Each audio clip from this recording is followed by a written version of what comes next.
So this is a quick video on adding a species observation with the NRDS aina app. So species observations get associated with points.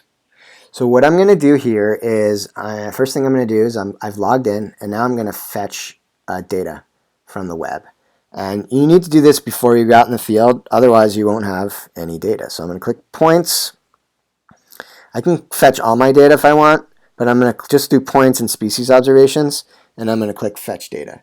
And this is going to grab a bunch of points and all the species observation data.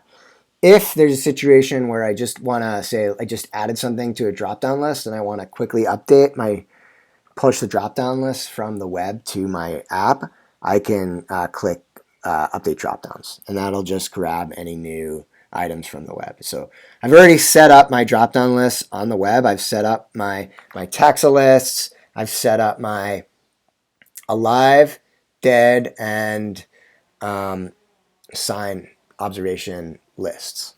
So what I can do is I'm going to do a new species observation. So I'm going to click the point button, and I'm going to click species observations, and I'm going to fill out my form.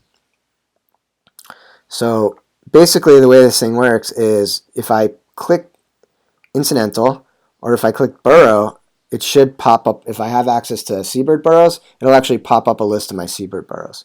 I can click alive observations, and I can click several different alive observations. If I click dead observations, I can select more than one dead observation.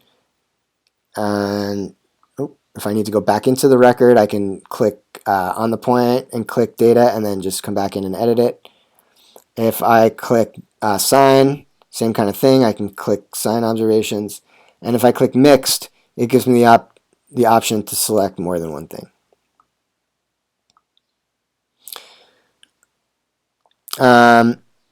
If I click mortality injury, I can select what type of mortality it was. And this specifically works well for seabird burrows. It'll actually change the status of the seabird burrow. If you're managing seabird burrows, I can pick the taxa that caused the injury.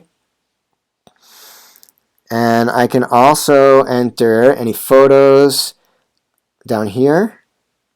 And if I want to enter specific taxa information, I can enter taxa information on what my taxa was. So I'm going to say I saw a wedge-tailed shearwater, and I saw it.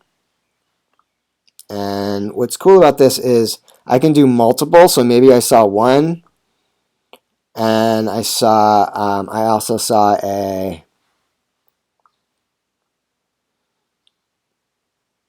one that was an adult, and I saw one that was a juvenile. And you can fill out the form. So that's the species observation form. If you can also say click on an existing point, and you can add a species observation to that point. So let's say it's a transect station or something that you continually monitor.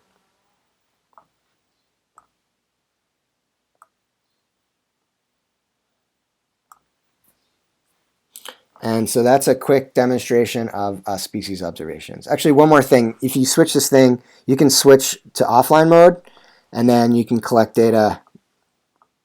Say I make an edit off, I may add a species observation offline.